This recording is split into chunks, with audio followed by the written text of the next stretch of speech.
우리가 지난 그 현충일 메시지 5번에서 이렇게 보면 이제 에드마이제님이 주님과 많이 대화를 하라, 대화, 그죠?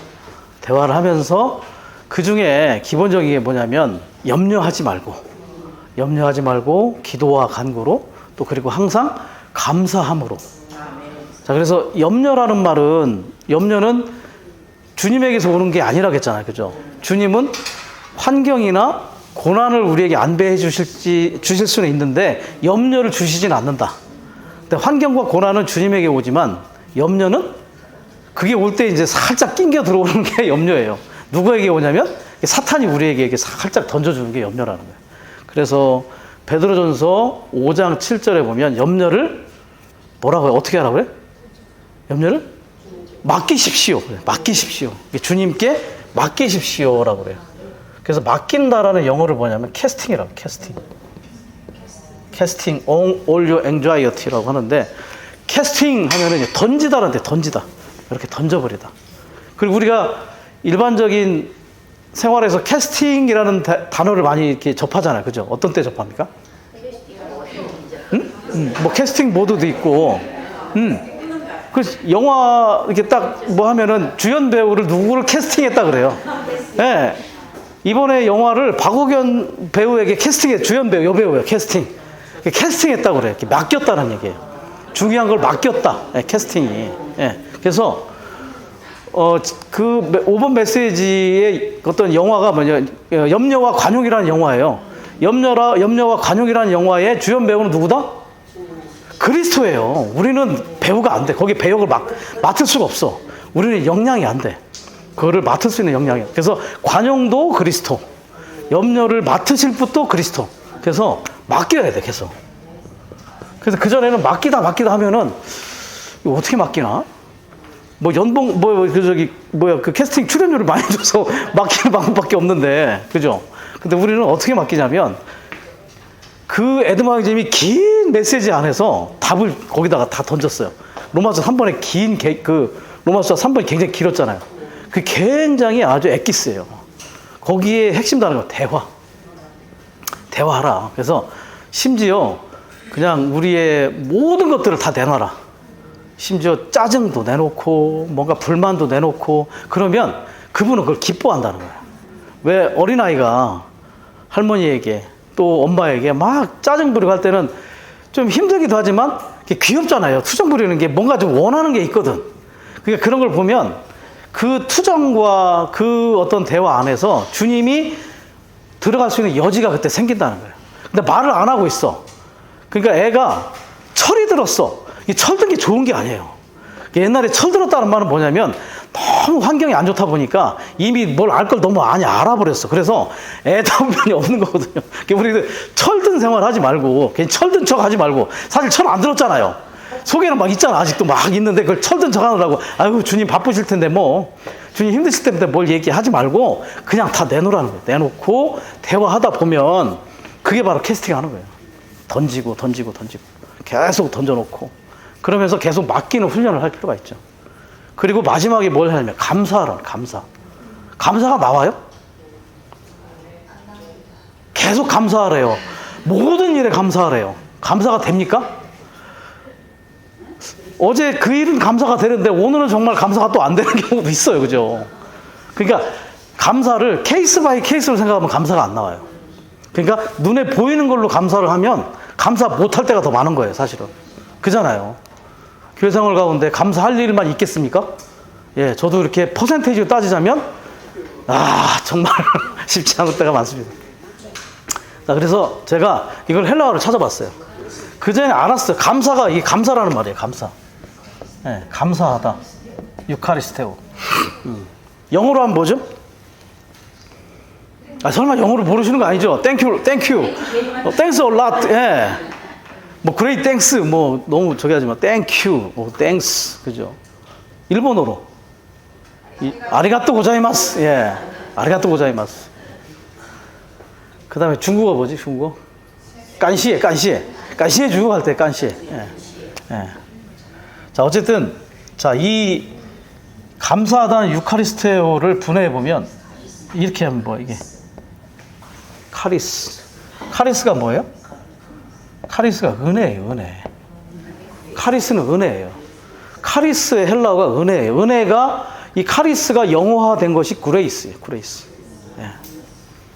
그 다음에 테오가 뭐냐면, 테오는 테오스의 준말이에요, 테오스. 테오스가 하나님이에요, 하나님. 그래서 은혜, 그리고 하나님이라는 뜻이에요. 그러니까 감사는 뭐냐면 은혜와 하나님이 더해진 거예요. 그러니까 은혜를 누릴 때마다 우리는 감사가 나오잖아요. 은혜는 뭐예요? 은혜는 인격이에요, 인격. 그분 자신이 은혜예요. 구약엔 뭐냐? 은총. 구약은 은총이라고 그래요. 이게 favor. 신약은 grace. 은총은 그분의 어떠함, 뭐 그분이 뭐 어떤 베푸는 호의, 이런 걸 은총이라고 할 수 있고, 이게 구약에서는 은혜가 직접 사람에게 들어온 게 아니잖아요, 그죠? 그 인격이 들어온 게 아니에요. 그 신약은 인격이 직접 왔어요. 근데 그 인격이신 주님이 은혜와 실제가 충만하다 그랬잖아요. 요한복음 1장 14절에. 그분이 심지어 과정을 거쳐서 우리 안에 들어오셨네? 그게 우리 안에 들어온 분이 은혜이고 인격인 거예요, 사실은. 그잖아요. 인격. 그게 은혜는 인격이고 신약에서 사용되는 거예요. 그래서 만약에 아침에 은혜를 누리셨어요? 하루하루의 은혜의 분량이 있어요. 각자에게 있어요, 각자에게. 김도화 자매님에게 은혜의 분량이 있어요. 주님이 주시고자 하는 은혜의 분량. 각자가 있어요. 근데 그 은혜의 분량을 그날 못 누리면 그날은 그냥 시간 낭비한 거예요. 그날 시간 낭비한 거예요. 내 상태에 어떠하든지, 내 몸이 어떠하든지, 그냥 아침에 일어나서 아침 시간을 귀히 여기라는 말이 그 말이에요. 나중에 아침 부흥에 관한 얘기를 하겠지만, 아침 시간이 황금 시간이에요. 내 이름을 자꾸 잊어버리는데 그 사람이 그렇게 얘기했어요. 저녁 시간은 똥이고 아침 시간은 금이다. 그래서 한번 테스트 해보세요. 아침에 뭔가 메시지를 보고 책을 보실 때 하고 저녁에 자기 전에 한번 보세요. 이게 집중력이 다를 겁니다, 아마. 그래서 저녁에 자기 전에 뭘 해야 되냐면 같이 라이프스타들이 같이 해야 되는 게, 혼자 하면은 자꾸 딴 생각이 들어오거든. 그래서 같이 하는 거예요. 그래서 아침에는 주로 혼자 하는 거예요. 그래서 같이 단체 부흥을 할 때는 먼저 내가 개인 부흥을 한 다음에 내가 먼저 개인적으로 주님을 접촉하고 주님으로부터 오는 공급을 통해서 다른 이들을 목양하는 거예요. 단체 부흥을 먼저 하시는 것보다는 먼저는 내가 주님을 먼저 은혜를 접촉하고 은혜의 보좌 앞에 나가는 훈련이 너무 필요하죠. 그래서 아침에 어찌하든 주님의 이름을 부르든지 말씀을 기도로 읽다가 메시지를 보다가 은혜를 얻었잖아요. 그러면 그게 감사인 거예요. 그냥 감사는 무슨 감사할 것이 생겨서 감사한 게 아니라 우리에게는 그냥 그분 자신이 감사한 거예요. 그분이 은혜이고 그분이 하나님이고 그분이 인격이고 그분이 우리 안에 계신 것조차가 감사한 거고, 그분의 인격의 이름을 부르는 것조차 감사한 거죠. 그냥 순간순간. 그러니까 그분은 우리의 감사인 거예요. 감사. 감사할 존재가 아니라 그냥 그분 자체가 감사인 거예요. 하나님의 은혜. 은혜의 하나님. 인격이죠, 인격. 그러니까 한마디로 인격. 우리에게 도달되고 우리 안에 심지어 사시고 우리 안에 실제가 되신 그분이 그냥 감사의 존재인 거죠. 그래서 바울은 범사 모든 일에 감사할 수가 있었어요. 나를 감옥에서 풀어줬기 때문에 감사합니다, 이게 아니라, 나에게 뭔가 보여줘서 감사한 게 아니라, 그저 그분이 이런 과정을 거쳐서 내 안에 사시고 심지어 내 안에 매일 나를 인도하고 계시고 그냥 내 안에 계신 것조차가 감사한 거예요. 그냥 그게 바로 유카리스트예요. 헬라어가 놀랍죠. 이 헬라어는 그래서 이 지구상에 현존하는 언어들 중에 가장 이 표현력이 풍부해요. 이걸 코인의 헬라어라고 하는데, 이게 그리스 시대에 만들어진, 지금은 쓰지 않습니다. 지금은 쓰지 않는 언어지만 이 언어가 바로 신약 성경을 쓰인 그런 언어가 됐다는 것은 주님의 주권이라고 볼 수 있겠죠. 그래서 감사를 많이 하세요. 감사. 그러니까 감사를 많이 하려고 하는 게 아니라 감사하잖아요. 내 안에 사시는 것만. 예전에 어떤 자매님이 그랬어요. 자기 자녀가 이 사춘기가 오니까 너무 고3 때 힘들게 하는 거예요. 그래서 상담소를 찾아갔대요. 그랬더니 그 상담 직원이 하는 말이 뭐냐면, 그 아이가 너무 밉지요. 그런데 이 아이로 인하여 감사할 거를 한번 10가지인가 20가지 적어보라는 거예요. 적어보니까 적을 게 생기더래요. 뭐 얘가 태어났을 때 너무 기뻤고 뭐 할 때. 이제 그런 거를 부정적인 건 생각하지 말고 긍정적인 걸 생각하면서 그거를 바라보면 아마 다시 보게 될 것이다. 아까 일본어를 물어본 이유가 뭐냐면 일본어의 아리가또 고자이마스는요 원래 옛날에는 사람에게는 안 썼대요. 사람에게 아리가또 고자이마스를 안 쓰고 신에게, 이거는 사람이 해줄 수 없는 어떤 것을 얻었을 때 하는 그러한 인사라는 거예요. 말이라는 거예요. 근데 사실은 일본어가 해당되는 게 우리한테 해당되는 거예요. 사실은 이 하나님의 은혜는 사람이 줄 수 있는 게 아니에요. 그죠? 우리가 인격이신 그분이 우리 안에 베푸는 어떤 것들이 그게 다 감사할 일이죠. 그래서 감사는 그냥 껌껌이 감사하려고 하지 말고 그저 그냥 감사하는 거예요. 그저 주님이 내 안에 살아계신 게 감사하고 내 상태가 어떠하든지 보좌에 계신 게 감사하고 여전히 모든 걸 통치하시는 게 감사하고 그리고 내 인생을 인도하고 계심을 감사하고, 그게 바로 주권의 하나님이죠. 그러면 그 주권과 모든 것에 우리가 감사할 수 있다. 그러나 때로는 고난이 오고 환경이 올 수 있다. 왜? 우리를 그분과 같은 형상에 만들기 위해서. 그럴 때 염려가 들어오는 거는 우리 게 아니라 사탄에게서 오는 거기 때문에 그거는 이제 던져버려요. 이렇게 주님 가져가세요. 이거 제 거 아닙니다. 던져드립니다. 제발 좀 가져가세요. 제발 저는 이거 감당 안 되니까 가져가시라. 그래서 계속 그런 좀 훈련이 필요한 것 같습니다. 어쨌든 이런 실제 가운데 주님을 누리는 감사하는 생활이 우리 가운데 있기를 원합니다. 자, 오늘은 이제 사람의 영을 들어갈게요. 사람의 영. 자, 영이라는 말은 뭐 뉴마라고, 뉴마라고도 하고, 지난번에 그걸 다루었나요? 그때 여기 그 유기적인 구원할 때 얘기했죠. 헬라어는 뉴마, 히브리어는 로아흐, 그다음 영어로는 스피릿, 이렇게 단어가 구분이 된다고 했죠. 그 네샤마라는 게 있어요. 네샤마. 하나님이 이게 불어넣는 숨, 그건 네샤마라고 그래요. 근데 구약에서는 네샤마와 로아어를 같이 쓸 때가 있어요. 하나님이 불어넣은 숨이나 영은 같은 것으로 번역되기도 한다. 그래서 영이라는 것은 이 루아흐나 뉴마는 공기, 바람, 호흡, 이런 의미를 가지고 있다는 거죠. 그래서 우리가 구원받기가 쉬운 겁니다. 공기, 바람, 호흡으로 들어올 수 있으니까. 만약에 뭐 어디 에베레스트 산에 있는 뭐를 막 갖다가 거기에 있는 소금을 갖다 먹어야 구원을 받는다 그러면 구원받을 수 있는 사람은 그 산악 하는 사람들이라고 구원받지 누가 구원받겠어요? 그냥 누워서도 구원받는 거고 그냥 쉽게 받아들이기만 호흡만 하면 구원받을 수 있는, 그게 바로 영이라는 의미를 가지고 있다는 것이죠. 자 보면은 이제 그 영이라는 것이 스피릿이라고 단어가 되어 있는데 대문자가, 그러니까 소문자가 있다는 것이죠. 그래서 주로 성경에서 대문자가 나오면 하나님의 영은 대문자로 나와요. 사람의 영은 소문자로 우리에게 제시가 되고 있다. 자, 그래서 넘어서 1번에 보시면 하나님의 경륜과 사람의 영이라는 부분이 있습니다. 하나님의 경륜. 그래서 이 사람의 영은 하나님의 경륜과 너무나 밀접한 관계를 맺고 있다. 삼일 하나님은 그분의 경륜의 성취를 위하여 사람을 영과 혼과 몸이 있는 세 부분으로 된 존재로 창조하셨다. 자, 경륜이라는 말, 경륜? 헬라어로 경륜이 뭐죠? 오이코노미아. 어떤 단어와 어떤 단어의 결합이다? 오이코스와 노모스가 돼. 오이코스 더하기 노모스. 오이코스는 뭐냐면 집. 오이코스는 집이에요. 노모스는 법. 그래서 집의 법, 가정의 법. 그래서 가정 행정, 가정 경영, 이런 말로 이렇게 번역이 될 수 있어요. 오이코노미아가 영어가 된 게 뭐죠? 이코노미. 이코노미를 우리말로 번역을 하면 뭐 경영 혹은 경제, 이렇게 번역이 되죠.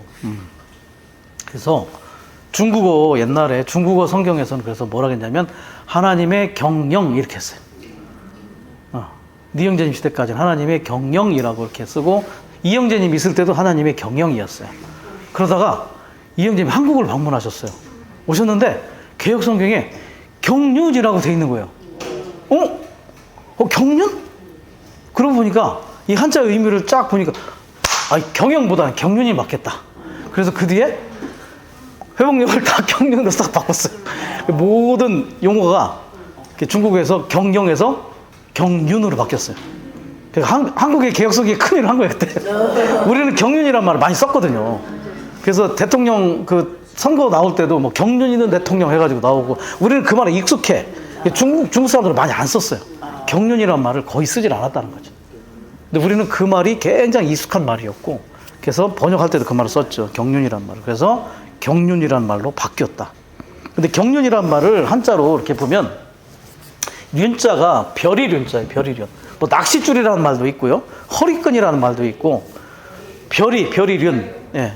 그래서 이 별이 륜의 어떤 의미가, 어떤 그 한자의 뜻이 또 있냐면 뭔가를 다스리다.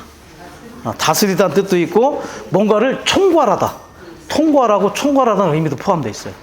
그리고 이 한자 안에 또 뭐가 있냐면 옷감에 시절과 날줄이 이렇게 막 겹치는 것도 있어요.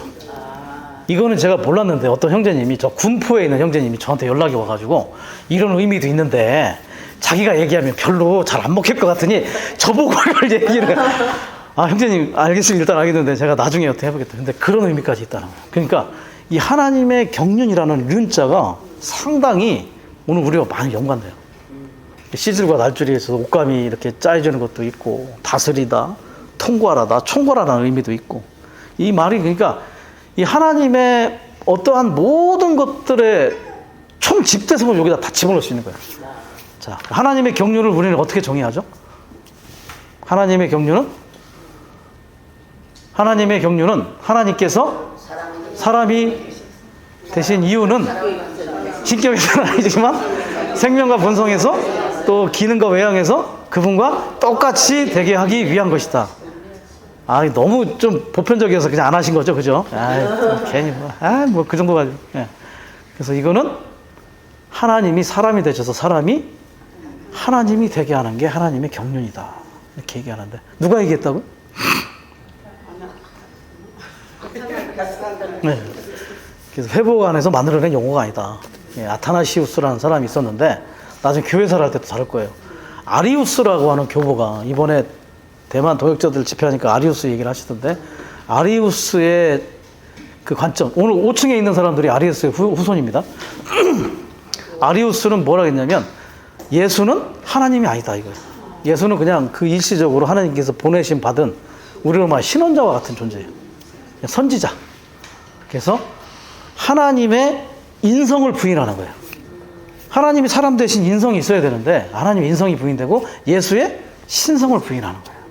근데 그때 당시에 이 삼일성에 대한 진리가 없었어요. 그 교부 시대 초기에. 그래서 이 사람이 아리우스가 이 삼일성을 딱 정리를 해준 거예요. 이렇게 해가지고 정리를 했는데 잘못된 정리였죠. 근데 교회 안에 성도들은 너무 좋은 거야. 정리를 해주면 좋아하잖아요.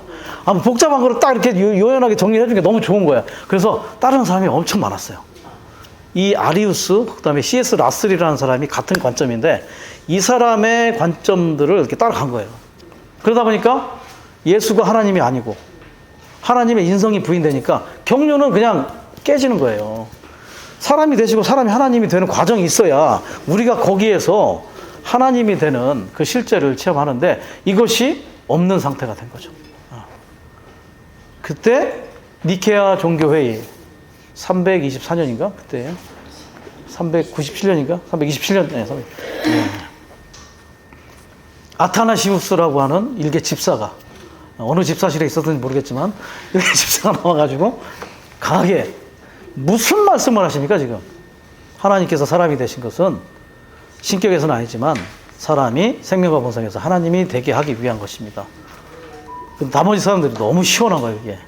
말도 못하고 있다가 너무 시원한 거예요. 그래서 그때 아리우스는 이단으로 규정이 됐습니까? 그 회사 이단이 규정됐고 그 회의에서 아타나시우스의 말이 이제 교회 안에서 보편적인 진리가 됐어요. 그래서 이 사람이 하나님이 되는 것이 보편적 진리가 됐어요. 근데 나중에 시간이 지날수록 점점 이제 힘을 잃어가는 거예요. 사람이 하나님이 된다고? 라고 하면서 악한 자가 틈을 샀겠죠. 그러면서 이 진리는 잃어버린 거예요. 다 잃어버린 거예요. 그래서 기독교나 또 뭐 칼빈이즘 안에서는 그냥 경배의 하나님, 저 보좌에 계신 경배의 하나님, 우리는 그냥 우러르고 받들고 이렇게 쳐다보는 하나님. 그래서 그 하나님이 이제 형제회를 통해서 특별히 또 그 앤드류 머리나 이런 사람들, 그 속생명표 앤드류 머리에 그 인성의 하나님을 굉장히 거기서 부각시킨 거예요. 그 인성의 하나님이 우리에게 적용돼야만 우리가 하나님이 될 수 있는 실제가 나타나니까. 예. 그래서 그것이 다시 진리가 회복된 거죠. 그래서 경륜은 그렇게 다시 회복된 진리입니다. 그래서 잃어버린 진리가 됐었죠. 그래서 그 아리우스의 후손이 지금 누구다? 예. 왕국 회관. 지금 여호와 증인이 사실 그 후손들입니다, 사실. 그래서 우리는 좀 진리를 제대로 좀 해석을 할 필요가 있어요. 예. 그래서 그때 이단으로 규정된 진리를 그 이후에 계속 발전시킬 필요가 없잖아요. 어쨌든 우리는 분명한 진리 안에, 노선 안에 있을 필요가 있다는 것을 다시 한번 보게 되는 것이죠. 그래서 이 경륜이, 그리고 이 경륜이라는 단어가 다시 부각된 게 누구냐? 이영재님을 통해서. 이영재님은 주로 경륜이라는 말을 많이 안 썼어요. 이영재님은 주로 계획, 하나님의 계획이라는 말을 많이 썼고, 이영재님은 주로 이제 경륜이라는 말 안에 그걸 포함시킨 거예요. 경륜이 다 포함하는 거예요. 계획도 들어가고, 집대성과 모든 것들이 다 안에 들어가 있어요. 교파에서는 주로 뭐라고 쓸까요? 기독교에서는? 뜻도 사실은 경륜 안에 포함되어 있는데, 사실 같이 볼 수 있는 단어이긴 한데, 우리는 많이 안 쓰는 단어. 들어보셨을까요? 섭리. 주로 섭리라는 말을 써요. 네, 기독교에서는 주로 하나님의 섭리 이렇게 말을 쓰죠. 섭리, 섭리, 섭, 섭. 많이 섭섭할 때 섭, 이치할 때 리. 네. 섭섭할 때 섭, 섭리라고 해요. 네. 우리는 이제 성경 안에 있는 용어를 중심으로 해서 경륜이라는 말 안에 이걸 다 포함시켰다는 걸 볼 수가 있는 거죠. 자, 그리고 이제 말씀 구절을 보시면 창세기 2장 7절, 여호와 하나님께서 땅의 흙으로 사람을 지으시고의 히브리어 단어가 뭐죠?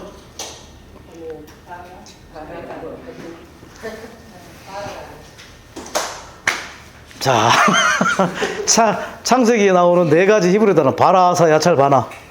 바라아사 야찰 바나. 바라는 무에서 유를 창조한 거예요. 바라, 크리에이트. 아사 아니고 아사, 메이크. 있는 재료를 가지고 만드는 메이크. 야차르, 어떤 토기를 만드는 거. 그릇의 형태로 뭔가 비전에는 담을 수 있는 그릇으로 만들었다는 거죠. 바나는 뭐예요? 바나? 건축하다. 네. 갈비뼈로 하와를 건축했다. 바나. 바라아사 야찰 바나. 바라아사 야찰 바나. 예, 외우세요. 크리에이트, 메이크, 여기 뭐지? 지으시가 뭐더라? 갑자기 생각 안 난다. 폼. 그 다음에 바나는 빌드. 자꾸 보셔야 돼요. 그리고 자꾸 말해야 돼요. 그래서 제일 좋은 건 뭐냐? 누군가를 목양할 때 자꾸 얘기를 하면 돼요. 이 집회를 하는 동에 제일 지금 도움을 많이 받는 사람이 누구라고요? 접니다. 말을 계속 하기 때문에. 저는 계속 하면 외우는 거예요. 자꾸 외우는 거예요. 말을 안 하면 못 외워요. 자꾸 그래서 말을 할 수 있는 기회를 만드십시오. 그리고 생명의 숨이 뭐냐? 네샤마를 불어넣었더니 사람이 산 혼이 뭐야? 네피쉬.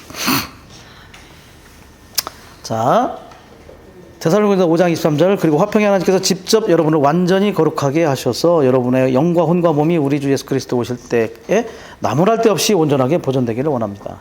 비난할 것이 없을 정도까지 이렇게 온전하게 되기를 원한다. 그래서 거듭나고 변화되고 변형됨을 통해서 영과 혼과 몸이 이렇게 어떤 과정을 거치는, 그것이 바로 경륜이죠. 우리는 그래서 경륜의 과정 안에 있다 없다? 경륜의 과정 안에 있는 거죠. 오늘도 바로 경륜의 과정 안에 있고, 그분이 겪으신 그걸 우리가 동일하게 겪고 있는 거예요. 하나님은 사람이 그분의 모든 충만에 이르도록 사람을 충만하게 하시기를 갈망하심. 이러한 충만하게 되면 거듭남을 통하여 하나님의 영원한 생명이 사람의 영 안에 넣어짐으로부터 시작됨. 하나님의 유기적인 구원의 시작. 자, 영이 그 중요한 거예요. 영.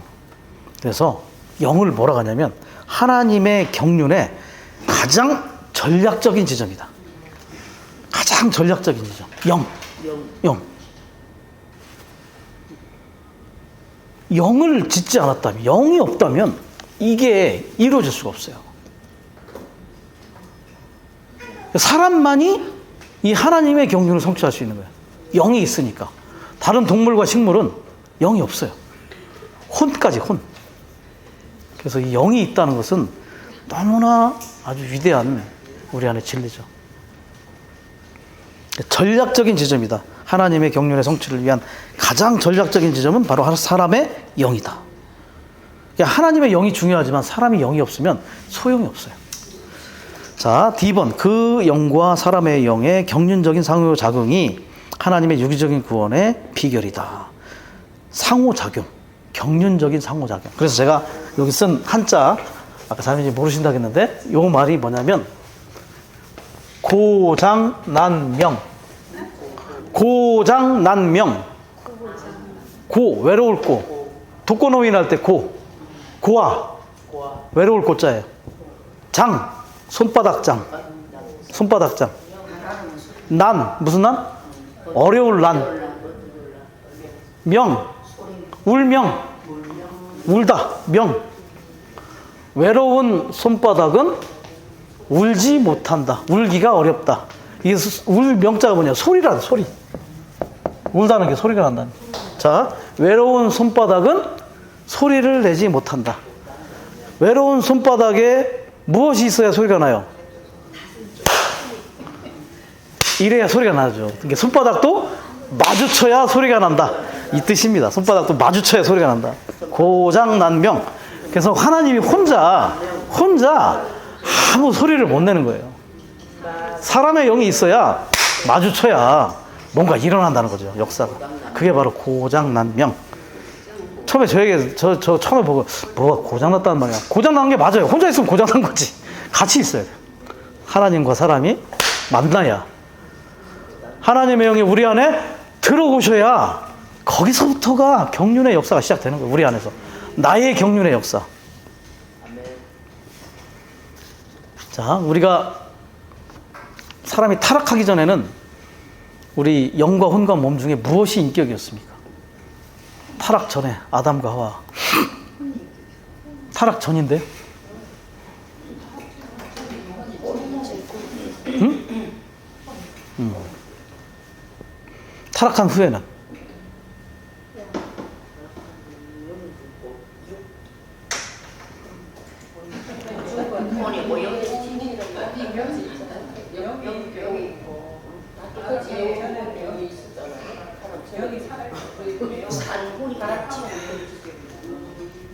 그러면 구원받은 후에는? 무엇이 인격이 됐습니까? 자신 있습니까? 영이 그렇게 되어가고 있죠? 예. 그게 이제 바뀌는 거예요. 바뀌는 거예요. 그래서 우리가 원래는 영이 인격이 돼야 되고, 예. 그래서 영이 모든 거를 중심이 돼서 이렇게 지시를 내리고 영에 의해서 혼과 몸이 이끌어져야 되는데, 그것이 타락 이후에 완전히 혼이 사람의 전체를 다 좌지우지하고, 영은 이건 기관도 아니에요. 아예 그냥 보이지도 않는, 이게 있는지조차 알 수 없는 그런 상태가 됐죠. 그러나 구원받은 이후에 영이 살아났어요. 다시 이 죽었던 영이 다시 이제 기능이 회복되고 다시 이제 영이 인격이 되어가고 있다. 영이 인격이 된다는 건 뭐냐? 연합된 영. 주님이 우리의 인격이 점점 되어가고 있다는 거. 네. 그래서 그거를 가능하게 하는 뭐냐? 십자가의 체험이, 죽음의 체험이 우리로 하여금 그 영, 하나님이 우리 안에 인격이 되는 실제적인 체험을 갖도록 하고 있다. 예.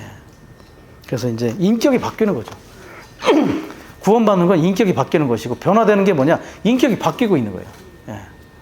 지금도 예전과 동일한 인격으로 살고 있다면 그거는 이제 변화되지 않고 있다는 증거라고 볼 수가 있겠죠. 어쨌든 우리는 이렇게 바뀌어 가고 있습니다. 이게 바로 경륜이죠. 자, 이렇게 보시면 이제 밑에 말씀 구절은 참고해 보시고, 2번 하나님의 경륜에 있어서의 사람의 영은 성전의 지성소와 가나안 땅으로 예표된다. 이건 다 아실 겁니다. 그죠? 영은 지성소와 가나안, 혼은 성소와 광야, 몸은 바깥마당 혹은 이집트. 예. 그래서 출애굽기는 주로 가나안과 광야와 이집트를 통해서 우리가 영과 혼과 몸의 어떠한 상태를 우리에게 제시를 해줬죠. 그죠? 그 모세를 통해서 이렇게 이집트를 빠져나오는 상태에서부터 해가지고, 그죠? 점점 영 안으로 들어가는 실제를 우리에게 보여줬어요. 지성소, 성소 바깥마당은 어디에서 주로 많이 볼 수 있냐면 히브리서에서 많이 봐요. 히브리서에서 성소에서 방황하지 말고 지성소 안으로 들어가라. 예. 유대인 믿는 이들이 계속 성소에서 방황하는 거예요. 점점 바깥만 나가려고 하고 있어. 그죠? 그래서 나가려고 하지 말고, 그리고 성소에서 방황하지 말고 지성소 안으로 들어가라. 영 안으로 들어갈 실제가 필요하다는 거예요. 자, 사람의 영의 중요성입니다. 하나님의 눈에 보시기에 사람의 영은 하늘과 땅과 같은 선상에 있다. 자, 스가랴 12장 1절 말씀 같이 읽어볼까요? 이스라엘에 관한 여호와의 부담의 말씀이다. 펼치시고 땅에 기초를 놓으시며 사람 안에 영을 지으신 분께서 이렇게 선포하신다. 여기서 말하는 부담이라는 말은 히브리어로 마사인데요. 마사. 히브리어 마사라는 의미는 뭐냐? 부담이라는 말도 있고요. 또 신탁이라는 말도 있고요. 경고라는 말도 있어요. 그래서 개역 성경은 뭐라냐면 경고의 말씀이다 이렇게 얘기했어요. 여호와의 경고의 말씀이다 라고 했어요. 또 신탁, 하나님 위탁하신 말씀, 하나님의 부담의 말씀.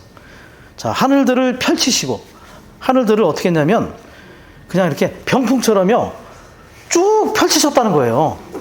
그러니까 이 우주가 엄청 큰데, 우주가 얼마나 큰지 잘 모르시죠? 저도 몰라요. 근데 과학자가 얘기를 하더라고요. 이 은하계 안에 수천억 개가 넘는 별이 있대요. 은하계 안에 수천억 개가 넘는 별이 있는데, 그 은하계가 우주 안에 또 수천억 개가 있대요. 그러니까 이게 어떻게 막 이거 설명을 못 하겠대요. 그러니까 그 안에 지구는 현미경으로도 안 보이는, 그 안에 사람은 이게 있나 알 수 없는, 그러니까 이게 너무나 놀라운 거예요. 그런 존재가 하나님이 우리한테 쩔쩔매십니다. 김은사장한테 쩔쩔매시는 거예요. 허락해야만 들어오시고, 허락해야만 뭐 안에서 뭘 하시지, 이 뭐 허락을 안 하면 그런 분이 꼼짝을 못 하시는 거예요. 얼마나 이게 아이러니하죠? 놀라운 일이지 않습니까, 진짜? 그러니까 그냥 전체 물리학을 설명하지 않았다는 거예요. 성경에서 이 대우주가 뭐 무슨 뭐 어쩌고 저쩌고 해가지고 뭐 블랙홀이 이런 전체 물리학이 아니라 그냥 병풍처럼 쭉 펼쳤다.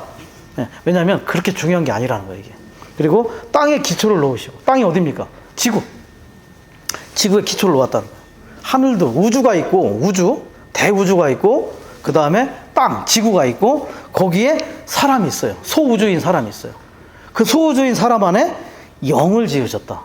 동일선상이기도 하고, 그 중에 제일 중요한 게 뭐냐면 사람의 영이라는 거예요. 우주가 있고 지구가 있는데 사람이 있고, 사람까지가 있었는데 사람 안에 영이 없으면 아무 중요한 게 아니에요. 사람 안에 영이 있기 때문에 굉장히 중요하게 여길 수 있었다. 심지어 동일선상이라고 하지만 사람의 영이 제일 중요한 거예요. 김효선 사람이 제일 중요한 거예요. 그래서 그 찬송 있잖아요. 나는 우주의 중심되는 사람. 잘 모르시나요? 애들만 불렀나? 찬송이 있어요, 우리. 나는 우주의 중심되는 사람. 그게 교만한 게 아니라, 그렇게 우주 안에 사람이 없거나 사람 안에 영이 없으면 하나님이 그렇게 중요하게 여길 수 있는 게 없다는 거죠.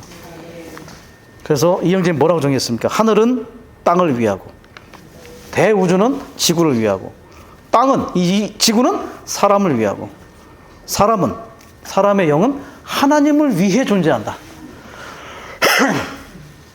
결국 하나님 자신을 위해 존재하는 거예요.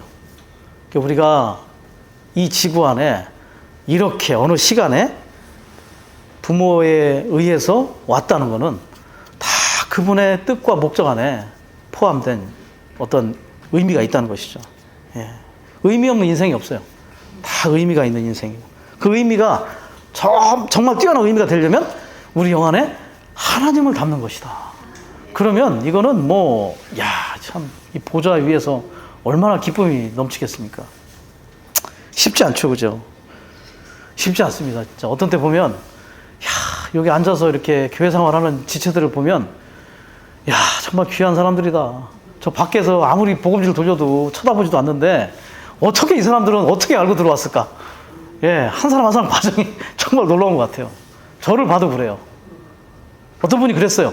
제가 전시관 훈련 들어간다 하니까 우주 안에 일어나기 어려운 일 중에 하나가 일어났다고 했어요. 네가 어떻게. 제 직장 동료들이 그랬어요. 제 선배들이. 가서 거기 배려놓지 말고 가지 마라고. 그러니까 이게 사람이, 이게 참 하나님을 믿는다는 거는 이게 보통 일이 아니에요, 사실은. 우주 안에 가장 큰 사건이잖아요. 그잖아요. 이거보다 큰 사건이 어디 있어요. 그럼 우리는 그게 눈에 안 보이니까 모르는 거예요. 눈에 보이는 것들이 훨씬 커 보이지만 그것들은 다 지나갈 일들이에요. 다 지나간다. 이게 바로 일시적인 것과 영원히 연결되는 순간이잖아요. 그죠? 영원한 생명이 들어오는 찰나인데. 아멘. 그렇습니다. 여기 사람 안에 영을 지으시는, 똑같이 지으시는 야찰입니다. 야찰. 뭔가 이 폼을 만들었다는 거예요. 담을 수 있는 폼. 자, 사람의 영은 과정을 거쳐 완결되신 삼위일 하나님의 거룩한 처소이다. 이 사람의 영이 거룩한 처소예요. 그죠? 우리 안에 그분이 들어오셨기 때문에. 그리고 교회도 처소예요. 그래서 교회를 건물로 볼 수 없는 이유가 그겁니다. 구약은 성막과 성전은 물질적인 집이었지만 이 신약에서는 이제 인격의 집이에요. 예배당이 그러니까 하나님의 집이 아닌 거예요. 성전 건축이란 말은 잘못된 거죠. 그러니까 성전은 우리가 성전인데. 자, 하나님은 물질적인 전에 거하시기를 원치 않으심. 하나님의 갈망은 사람의 영 안에 거하시는 것임. 사도행전 17장 24절 우주와 그 안에 있는 만물을 만드신 하나님은 하늘과 땅의 주님이시므로 사람의 손으로 만든 신전에 살지 않으십니다.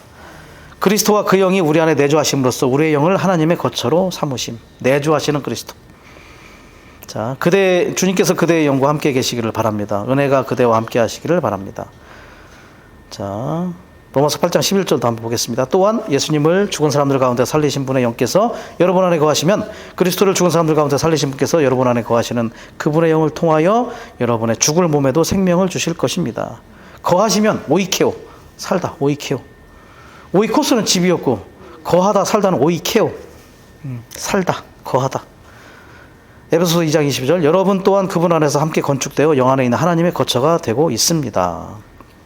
우리가 거처이고 우리가 모인 그 어떠한 단체가 바로 교회인 것이죠. 교회가 그래서 인격이라는 것을 보여주고 있는 것입니다. 10번 사람의 영은 하나님을 접촉하고 하나님을 닮고 하나님을 표현하기 위한 특별한 기관임.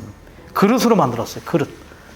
자, 그릇이라는 그 성경 구절 중에 혹시 생각나는 거 있으세요? 예, 한번 얘기 좀 해보시죠. 무슨 그릇?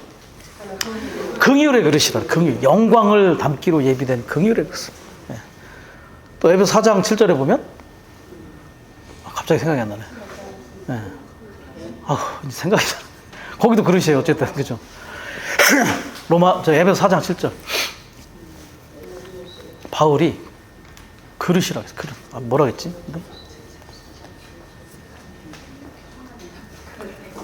질그릇이라고 했나? 질그릇에 보배를 담았다. 보배를. 질그릇에 보배를 담았으니. 근데 제가 예전에 교회 생활하던 서울에서 그 어떤 교수 형제님이 실언을 하는데 그날 깜짝 놀라 실언을 하더라. 어떤 문헌에서 봤대요. 도서관 문헌에서 바울이 살던 시대에 그러니까 어떤 산이 있었대요. 그 산은 뭐냐면 그릇만 버리는 산.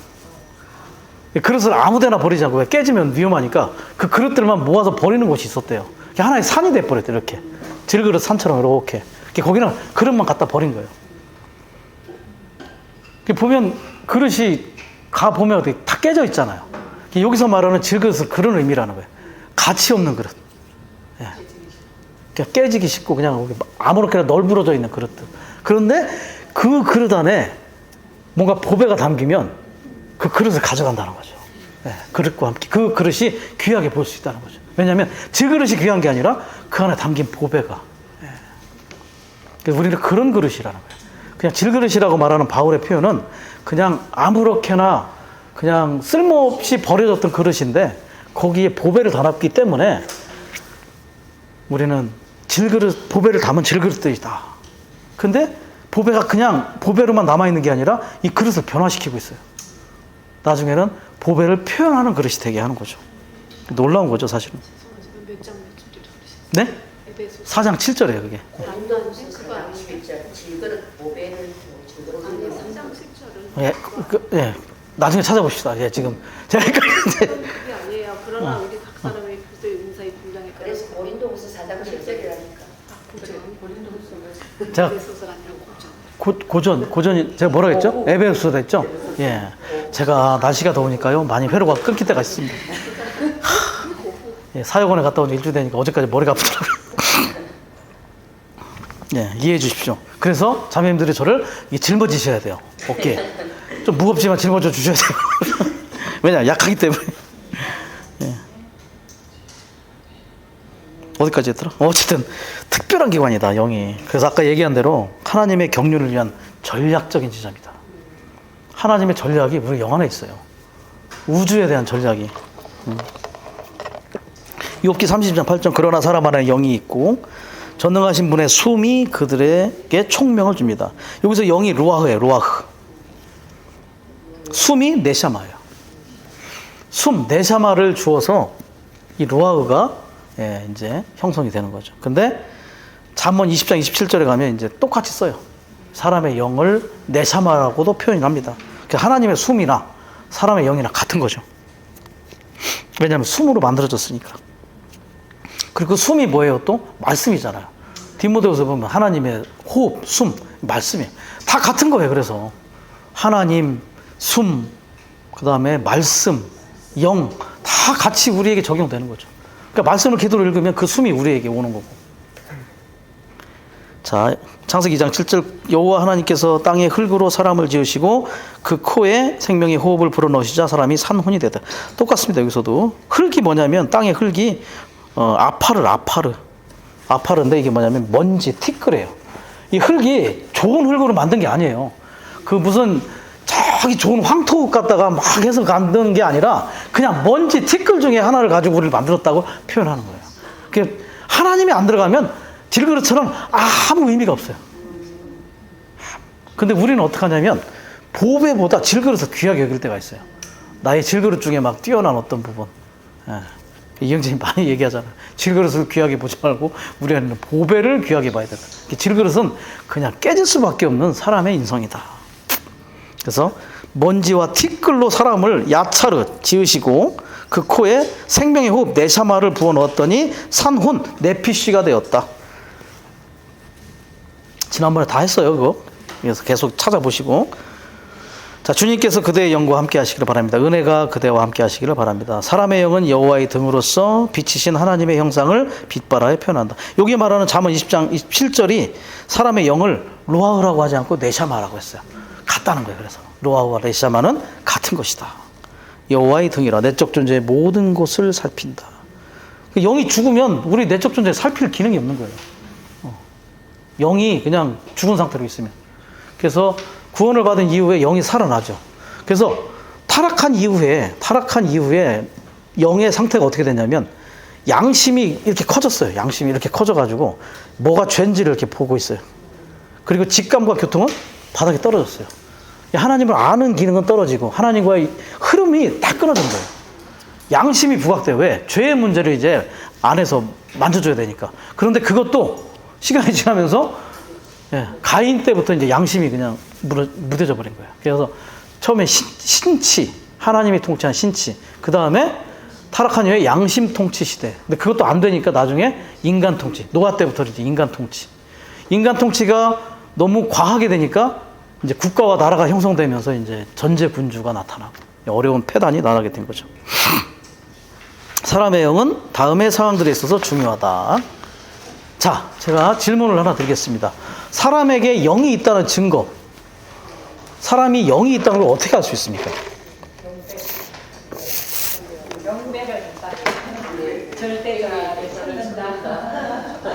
그 다음에 나오네? 큰 특징 두 가지가 양심이 있다는 거. 양심이 있어요. 사람에게 양심이 있어요. 개는 아무리 잘못해도 지 몰라요. 때리면 주인이 때리면 왜 때리는지 몰라요. 그냥 안 맞으려고 저기 하는 거지. 그거를 판단할 수 있는 그 기준이 없어요. 개는. 다른 동물들은 그게 없어요. 양심이 없기 때문에 사실은 그냥 어떤 그 흐르는 대로 그냥 가는 거죠. 양심이, 사람에게 양심이 있다. 뭔가 잘못되면 안에서 말하는 게 있어요. 슈네이드시스라는 헬라어 단어, 양심, 슈네이드시스. 이건 뭐냐? 하나님이 보는 것을 동일하게 본다, 이런 뜻이에요. 양심이라는 건 뭐냐? 하나님이 보는 것을 동일하게 본다. 슈네이데시스. 근데 이것도 무뎌지면 이제 못 봐요. 양심에 화인 맞는다고 하죠. 자백을 하고 계속 뭔가 치유를 받아야 되는데 안 하면 무뎌져요. 아무리 찔러도 그걸 이제 어떤 느낌이 없는 거죠. 그럼 그걸 죄로 못 느껴요, 나중에. 그러면 뭐가 되냐면 기름 바름이 없고 빛이 없어요. 빛이 와서 또 자백을 했는데 빛이 없어. 그러니까 나중에 자기가 빛을 만든대. 인공빛을 만들어요. 누가 봐도 아닌데 자기 혼자 착각 속에 살아요. 그러면 뭐냐? 생명의 성장이 없고 라인제임이 아주 얘기하는 50년이 지났는데 변화도 일어나지 않고 교회에 어려움만 준다.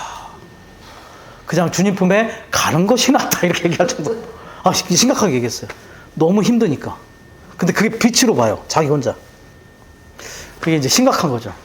그래서 계속 예민한 양심을 갖기 위해서 이 빛 가운데 계속 자백할 이 거리를 계속 주님이 주시면 자백하고, 또 심지어 지체들이나 누군가에게 잘못한 것이 있으면 반드시 그에게 용서를 구하고, 혹시 손해를 끼친 게 있으면 갚고, 그걸 무시하고 넘어가면 나중에는 이제 그 사람에게는 생명의 성장이 더 이상은 없다. 그래서 그러한 상태가 되지 않기 위해서 계속해서 우리가 이 빛을, 그분이 주시는 빛 가운데 계속해서 자백하는 훈련을 필요가 있죠. 누가 한번 질문을 하더라고요. 프랑스 파리에서 한번 돈을 안 내고 전철을 탔습니다. 시간이 꽤 오래됐는데 어떻게 프랑스에 가서 그 돈을 갚아야 되나요? 어떻게 될까요? 그게 갑자기 생각이 나더래요. 프랑스 파리 옛날에 갔는데 돈을 안 내고 어떻게 전철을 탈 수 있었나 봐요. 근데 그걸 모르고 있다가 이제 주님을 믿고 나니까 그게 갑자기 생각이 나서 돌이키게 되는 거죠, 자배가. 그래서 가서 그 전철 값을 주고 와야 되는지 어떻게 됩니까? 네? 파리 죄송합니다. 아니면 파리 교통당국에 전화를 해야 돼요? 입으로 시인하면 안 돼요? 일단 회개를 하고. 일단 회개를 한다는 건 뭐냐? 빛이 왔다는 거죠. 그죠? 잘못한 걸 알아요. 레이기에 보면 어느 그 라이프스타디의 내용 중에 그게 있어요.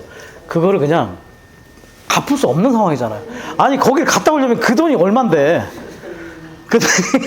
그래서 그런 거는 그거에 상응하는 비용을 헌금하라. 교회에 헌금하면 하나님께서 그걸 보시고 할 수 있다. 예. 그럴 때는 그렇게 하면 됩니다. 어떤 형제님이 주님을 믿고 났는데 갑자기 중학교 때 그 친구들하고 그 왜 튀김집 떡볶이 뭘 하다가 왜 그런 거 안 해보셨죠? 자매님들 안 해보셨을 수도 있는데 형제 해봤다고요? 보통 사람이 아니까. 가가지고 막 훔쳐 먹은 거예요. 그냥 막 정신없이 해가지고 먹고. 그리고 그냥 나와요. 한 2,000원 주고, 한 2만 원씩 먹고 2,000원 주고 나오는 거예요. 그러면 주인은 정신이 없어가지고 뭐가 뭔지 몰라. 근데 그게 이제 나중에 양심이 걸리더라는 거예요. 이제 직장 생활을 하면서. 그래가지고 주님이 빛을 주시길래 한번 가봤대요. 갔더니 그대로 그분 부부가 이 백발이 돼가지고 그대로 장사를 하고 계시더라네. 그래서 조용히 앉아가지고 한 10,000원어치 시켜 먹었대요. 먹고서 거기서 10만원짜리 숟가락 딱 주고, 거슴돈이 없는데, 아니, 다 하시라고 했대. 왜 그러시냐 했더니, 그 얘기를 했대. 옛날에 그런 얘기 했더니, 아이고, 어떻게 이런 청년이 다 있냐고. 그래서 되게 감동을 받으셨다 하더라고요. 그렇게 할 수 있으면 하면 되고, 안 되면 주는 대로 이제 헌금을 하고 이제 해결을 하면 됩니다. 어쨌든, 그렇게 양심을 계속 훈련하지 않으면, 직감과 교통은, 이거는 살아날 수가 없어요. 왜냐하면 영에서 양심이 리딩 파트예요. 영의 리딩 파트이기 때문에, 인도하는 부분이기 때문에 양심이 문제가 안 생겨야 직감과 교통의 기능이 회복됩니다. 양심에서부터 문제가 생기면 직감과 교통은 없어요. 그래서 항상 양심을 훈련해야 되는 부분이 이런 부분입니다. 그래서 계시록 12장에도 보면 이기는 자가 되는 비결의 첫 번째가 뭡니까? 첫 번째, 보혈을 적용. 그분의 보혈을 계속 적용하는 거예요. 왜냐하면 우리 양심을 담대하게 만들기 위해서. 악한 자의 송사와 비난이 양심을 향해서 오거든요. 그때 그것을, 우리는 죄를 안 지을 수는 없어요. 왜? 육체가 있기 때문에, 죄가 있기 때문에. 죄를 지을 때마다 계속해서 자백하고 보혈을 적용하고 또 그런 걸 해결하지 않으면 직감과 교통의 기능은 이거는 나타날 수가 없다. 그래야만 생명이 성장할 수 있다는 거죠. 두 번째는 뭐냐? 아까 얘기한 대로 경배할 줄 알아요. 영이 있다는 증거, 경배할 줄 알아요. 그래서 아프리카에 빨가벗고 다니는 막 그 토인들 있죠. 교육을 전혀 못 받은 토인들도 뭘 할 수 있냐면 어떤 고목나무를 놓고 어떤 돌을 놓고 빕니다. 신에 대한 어떤 이 느낌이 있어요. 사람은 영이 있기 때문에 영원한 존재에 대한 어떠한 느낌이 있어요. 그게 이상하게 있는 거예요. 하나님에 대한. 그거를 이제 그게 하나님인지 모를 뿐이죠. 돌고래가 아무리 머리가 좋아도요. 원숭이가 우리가 뭐 원숭이부터 왔다. 원숭이는 아무리 머리가 좋아도 이 빌 줄을 몰라요. 이거 어떤 신에 대한 그 경배를 할 줄 몰라요. 사람만이 할 수 있어요. 그러니까 우리가 뭐가 있냐면 토테미즘도 있고 샤머니즘도 있는 거예요, 사실은. 저희 어머니도 저 보름 때문에 정한수 떠놓고 막 이렇게 비시고 초파일 날 뭐 저기 절에도 가시고 했는데 그게 뭐냐면 사람 속에 어떤 그 절대 어떠한 그 죽지 않는 영원한 존재에 대한 어떠한 사모하는 마음이 있다는 거. 그래서 그게 이제 전도서 3장 11절이죠. 전도서 3장 11절에 영혼을 사모하는 마음을 마음속에 주셨어. 영혼을 사모하는 마음을 주셨어요. 하나님이 주신 감각이에요. 전도서 3장 11절. 우리 안에 그 감각이 있어요. 우리의 영과 마음 안에 이 영원한 것에 대한 사모하는 갈망. 그게 우리를 하나님과 연결시키는 매개체가 되죠. 동물은 아무리 복음을 전해도 복음의 훈련을 할 수 있지만 그들이 구원받을 수는 없다. 나중에 복원의 때에 그들이 이 썩어짐의 노예 노릇에서 해방되는 게 그들의 그런 구원이고 사실은 실제적으로 생명을 영접할 수 있는 것은 우리의 영밖에 없다는 것. 예. 그래서 양심이 있고 경배할 수 있는 것. 하나님은 영이시니 경배하는 사람들은 영 안에서 진실함으로 경배해야 합니다. 진실함으로. 예. 자, 경배. 요한복음 4장의 경배는 뭐였죠? 요한복음 4장의 사마리아 여인과의 대화에서 진실된 경배가 뭐였습니까? 그분을 마시는 거예요. 예, 생수로 마실 때 경배하는 거예요. 그래서 마시는 것이 경배. 예. 지금 이 물은 목마르게 하거니와 내가 주는 물을 마시는 자는 영원히 목마르지 않는다. 예. 주님을 마시는 게 경배하는 거예요. 예. 그래서 막 그냥 우러러 보면서 막 이렇게 뭘 하는 게 아니라 우리가 그분을 마실 때 그분이 만족하는 거예요. 우리가 만족하지 않으면 그분이 만족이 없어요. 아침에 서창희 자매님이 주님 앞에 만족하지 않으면 주님도 서창희 자매님도 만족을 못해요. 기쁘게 받아들이는 건 뭐냐? 그 나의 자녀가 내가 베풀어주는 은혜, 내가 주는 음식을 맛있게 먹을 때 엄마의 마음이잖아요. 엄마가 뭐라 그래요? 멀리 있던 아들이 오면 그냥 같이 먹어 그러면 아이고 네가 먹는 것만 봐도 배불러. 난 처음에 거짓말을 생각했는데 맞는 것 같아 진짜. 그 모습이 너무 이쁜 거야 그게. 그냥 그게 흡족하게 하는 거잖아요. 그게 하나님의 마음이잖아요. 예. 그러니까 우리가 누릴 때 하나님도 누리게 된다는 거. 그게 경배입니다. 참되게. 그리스도의 행함에 있어서 이것은 육체를 따라 행하지 않고 영을 따라 행하는 우리 안에서 율법의 의로운 요구가 이루어지도록 하려는 것입니다. 열을 따라. According to. 아내와 따라는 달라요. 따라가 더 깊고 높은 거예요. 따라간다는 건 뭐냐면 하나가 된 거예요. 아내는 들어갈 때도 있고 나올 때가 있어요. 우리가 영 안에 들어간다 나온다. 영 안에 들어가는 거는 언제나 나올 수도 있다는 얘기지만 따라라는 건 들어가서 거기에 거주하고 있다는 뜻입니다. 따라. 그래서 따라는 뭐냐? 화분 안에 나무가 심겨 있잖아요. 그럼 화분이 갈 때 뭐도 가요? 나무도 가는 거예요. 하나가 된 거죠. 그러니까 주님과 우리가 하나가 됐을 때 따라갈 수 있어요. 계시록 14장에 보면 어린 양이 어디로 인도하든지 따라가는 자들. 그 영을 따라. 그 영 안에 살고 그 영과 하나 된 실제를 가질 때 따라가는 거죠. 그래서 우리가 이 따라를 볼 때 갈라디아서 5장 16절에 보면 그 영을 따라가 있죠. 자, 읽어드릴게요. 그 영을 따라 행하십시오. 그러면 여러분은 결코 육체의 욕망을 채우지 않을 것입니다가 있고 25절에 보면 우리가 그 영을 따라 산다면 또한 그 영을 따라 행합시다 라고 있죠. 5장 16절에 그 영을 따라는 뭐냐면 따라가 헬라어로 페리파테오. 5장 16절. 여기는 뭐냐? 페리파테오.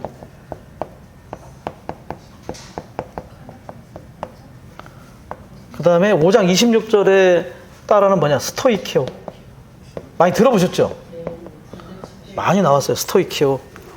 따라라는 단어가, 이 헬라어가 달라요. 그래서 5장 16절에 페리파테오는 뭐냐? 따라는 뭐냐? 자유롭게 행하는 거예요. 일상생활 가운데 그 영을 따라 살고 또 자유롭게 이렇게 따라갈 수 있는 것을 페리파테오라고 해요. 습관적으로 행하는 것. 그러나 25절은 뭐냐? 25절의 스토이케오는 여기서 행하는 건 뭐냐? 규칙대로 행하는 것. 규칙. 그 다음에 군대의 그 대열에 맞춰서 행하는 것. 보조를 맞추는 것. 우리가 교회 생활 가운데 어떤 때 자유롭게만 할 수 없잖아요. 어떤 규칙이 있어요. 원칙이 있고 할 때 그 교회의 인도에 따라갈 때는 이게 스토이케오. 두 가지가 다 포함돼. 일상생활 가운데 자유롭게 페리파테오의 생활도 있고 자유롭게 주님을 누리는 것도 있고 그걸 따라 행하는 것도 있지만 스토이케오 25절에 있는 것처럼 우리는 군대 대열의 행렬을 맞추는 것처럼 단체적으로 움직일 때는 그런 행함이 있다. 두 가지 행함이에요.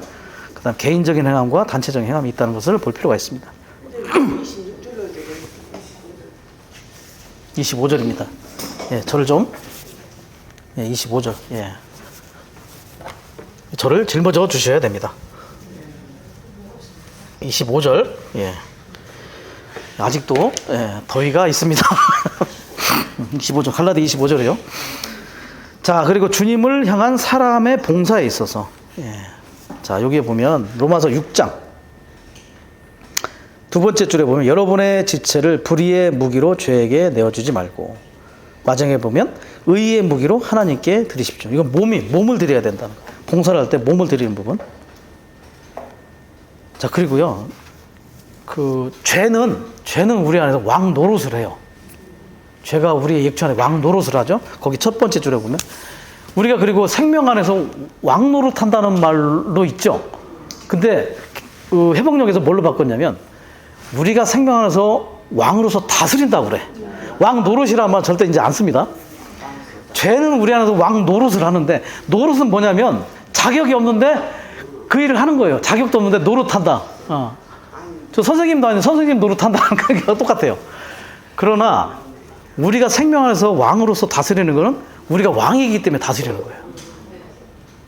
왕의 생명이 있으니까. 그러나 죄는 왕이 돼서는 안 돼.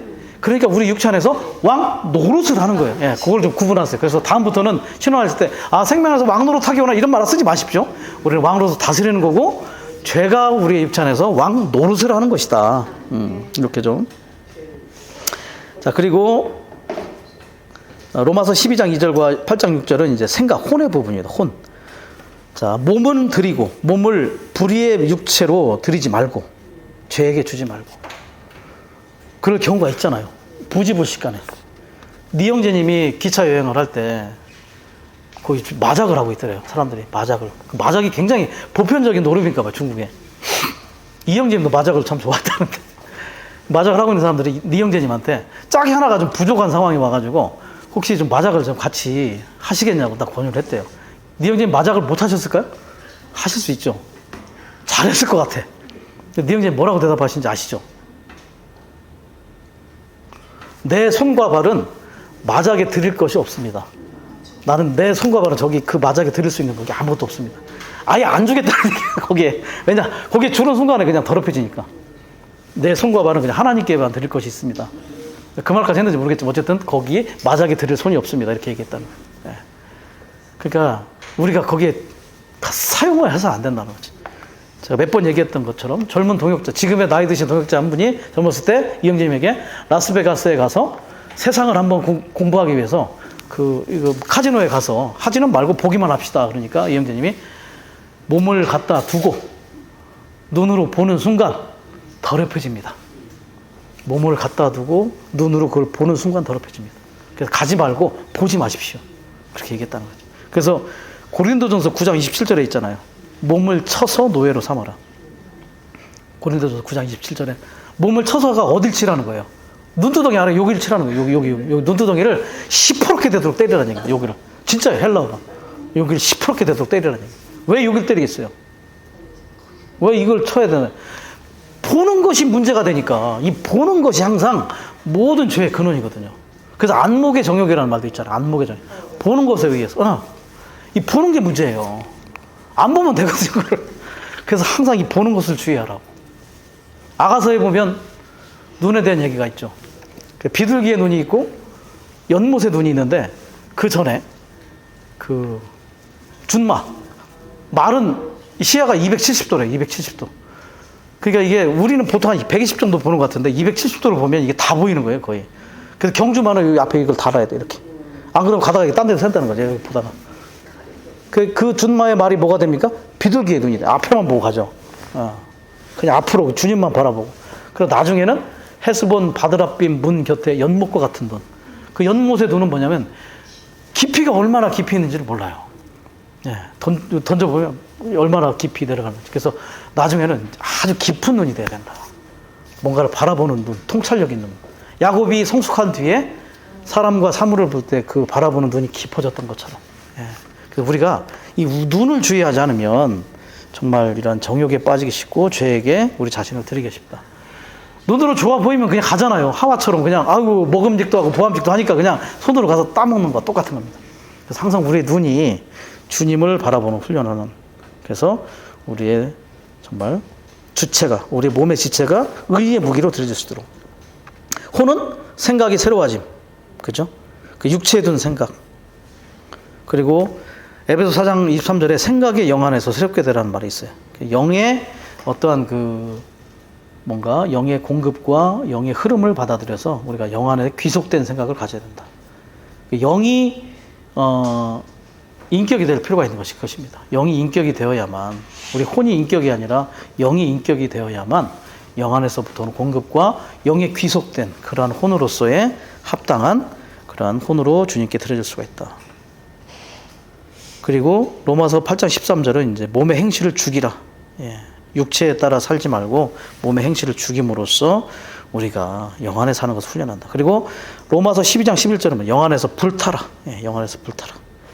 열심을 내어 게으르지 않도록 하시고 영 안에서 불타라. 그 불타다는 말이 헬라어로 제오라는 말인데, 제오. 불타다는 말도 있고 끓타. 끌어오르다는 거예요. 영이 막 끌어오르는 거죠. 막 분발되는 거죠. 에너지를 발산하는 것. 방법이 없어요. 우리가 영 안에서 주님을 만나지 않으면 끌어오를 방법이 없죠. 계속해서 우리 영이 꺼지지 않도록 계속해서 불타는 그런 실제가 필요하다는 거예요. 그래서 몸은 죄에게 주지 말고 하나님께 의의 무기로 드리고, 생각은 새로워져야 되고, 영은 불타야만 하나님을 섬기는 데 있어서 우리의 온 존재가 드려지게 되는 것이다. 로마서 7장 6절은 이제 뭐가 있습니까? 영의 새로움 안에서 섬겨야 된다. 영의 새로움. 영의 새로움 안에서 섬긴다는 것. 그래서 십자가의 체험이, 옛사람을 십자가에 못 박을 때만 이러한 실제가 우리에게 나타나겠죠. 자, 이렇게 우리의 온 존재가 하나님께 드려질 필요가 있다. 자, 그리고 영은 또 어떤 기능이 있냐? 하나님의 목적에 관한 계시를 얻음. 에베소 1장 17절. 우리 주 예수 그리스도의 하나님 영광의 아버지께서 지혜와 계시의 영을 여러분에게 주셔서 하나님을 온전히 알게 해주시고, 지혜와 계시를 얻기 위해서는 영이 필요하다. 기도에 있어서 기도함. 영을 훈련함에 있어서 기도가 가장 뛰어난 수단입니다. 영을 훈련하는 가장 뛰어난 건 뭐다? 기도. 영을 훈련하는 가장 뛰어난 수단은 기도이다. 이 기도의 목적은요, 하나님을 접촉하는 게 기도의 목적이에요. 하나님을 접촉하고 하나님과 대화하는 게 우리의 기도의 목적이라는 것을 반드시 볼 필요가 있습니다. 항상 영 안에서 기도하십시오. 항상 영 안에서 주님을 접촉하라는 얘기입니다. 주님의 임재 가운데 있고. 자, 그리고 노트로 해놓은 거 있죠. 에베소서에서의 사람의 영을 이렇게 6가지 방면에 볼 수 있습니다.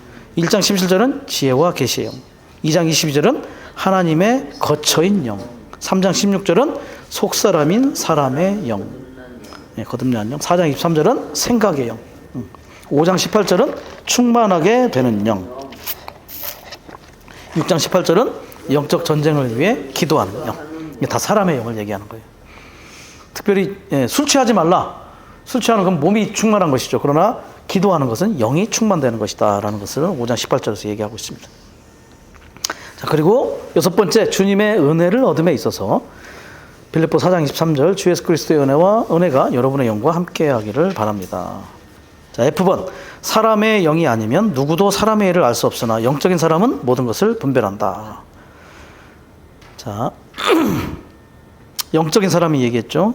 자, 그게 이제 고린도전서 2장 11절 말씀이죠. 사람의 영, 사람의 영만이 사람의 일을, 사람 속에 있는 또 사람의 일을 알 수 있고, 하나님의 일도 이 영이 알 수 있다. 고린도전서 2장 14, 16절은 혼적인 사람이 있어. 혼적인 사람. 그리고 3장 1절에 보면 육체적인 사람. 고린도전서에는 다 존재해요. 영적인 사람, 2장에 보면 혼적인 사람, 3장에 보면 육적인 사람. 예. 고린도전서에는 영적인 사람이 별로 없었다. 혼적인 사람과 육적인 사람이 많았다는 것. 그래서 나중에 고린도 교회의 어떤 상황을 제가 또 성경에 나오지 않는 상황을 한번 나중에 설명드릴 기회가 지금 해도 될까요? 한번 해봅시다. 고린도는 부산하고 비슷한 도시예요. 고린도가 그 로마에서 굉장히 좀 이렇게 그래도 각광받는 도시 중에 하나였는데 지금의 저기죠?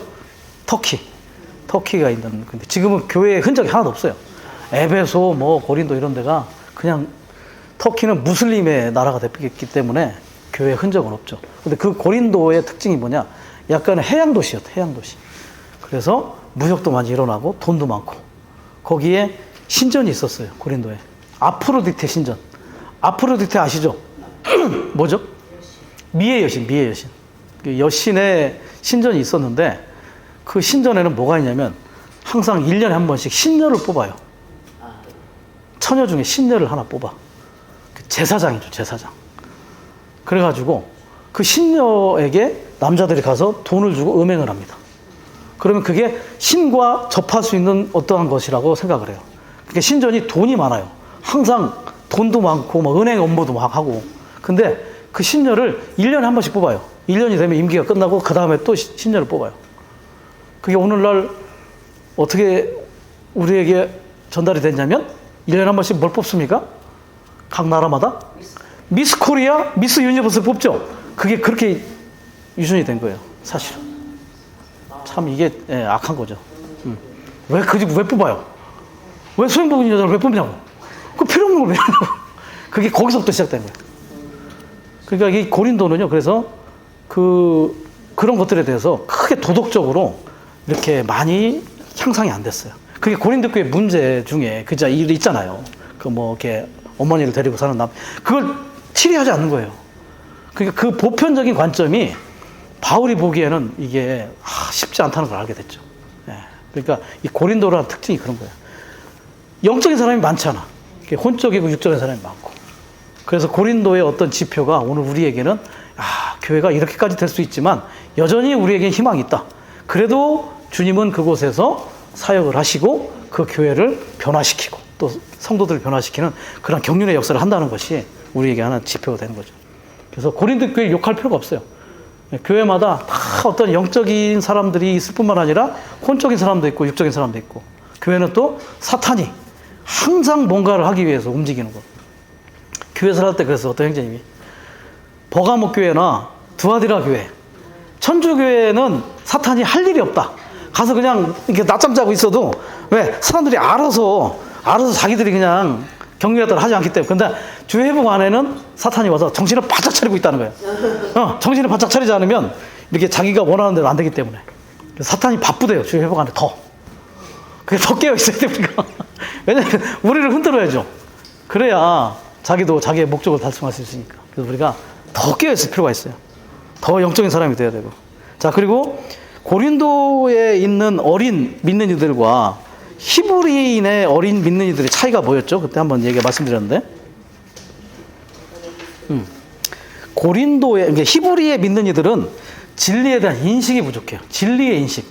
말씀에 대해서 부족한 이들이 히브리의 믿는 이들. 그리고 고린도에 있는 믿는 이들은 어린이라는 것이 뭐냐면 그리스도에 대한 체험이 부족해요. 체험의 방면. 두 가지 차이가 있어요.